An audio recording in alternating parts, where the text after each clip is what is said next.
Hey everybody, back again, and today we're turning this into this.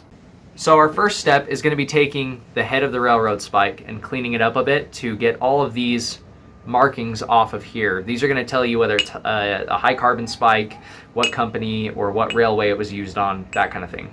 But I'm going to go ahead and remove that so that way we have a nice smooth surface to work for the animal head. And I'm also going to remove a little bit of that point. You see how there are those sharp corners and that real thin point on there. What tends to happen in forging is this will kind of not mushroom, but squiggle on itself and collapse, and you'll get cold shuts and things like that. You can prevent it, and you can forge and not have it happen, but it's just easier if you go ahead and remove that. So as you can see, I've gone ahead and what I'm going to cut, I've marked. So I'm going to cut off this flange up here, and then I'm actually going to cut down and leave, like I said, about that 1/4 inch, 1/8 inch down here. I like to leave closer to 1/4 just because it's a little more meat, a little stronger, stays together a little bit better. I was a little below that on the last video, and that's one reason when I over twisted that I snapped that horn right off.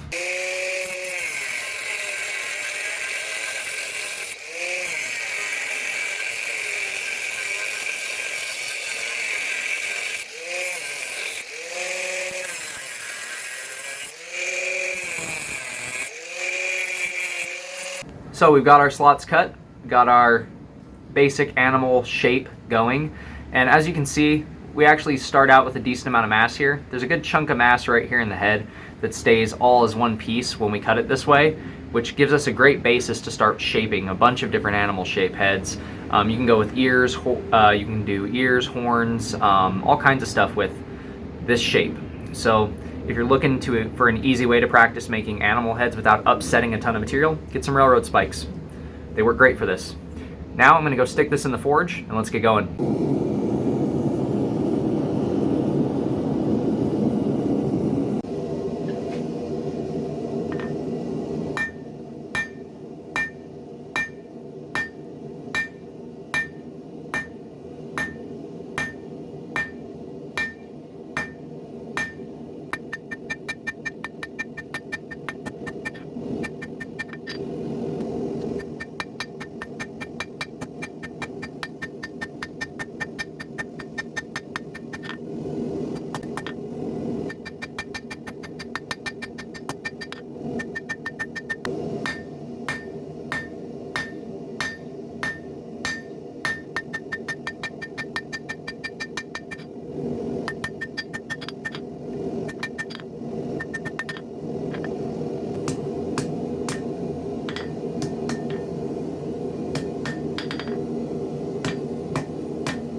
So as you can see, the wind is kicking up and a storm's a brewing, and I'm still out here doing. It's definitely starting to rain. So we finished forging out the blade. Now it is time for some grinding. Just cleaning up the profile of the knife. I left it pretty rough because I was more focused on getting this ram's head. He's got his eyes, come on camera, focus. There we go. You can kind of see his eyes there and his horns and his snout. But he's all set up. Nice subtle curve to the handle. Give you a nice long grip. So let's go get this blade cleaned up and I'll be back in a minute. So I'm back from the grinder and our blade is all ground, shined, polished, and finished up. Got a nice little hunter style blade to it.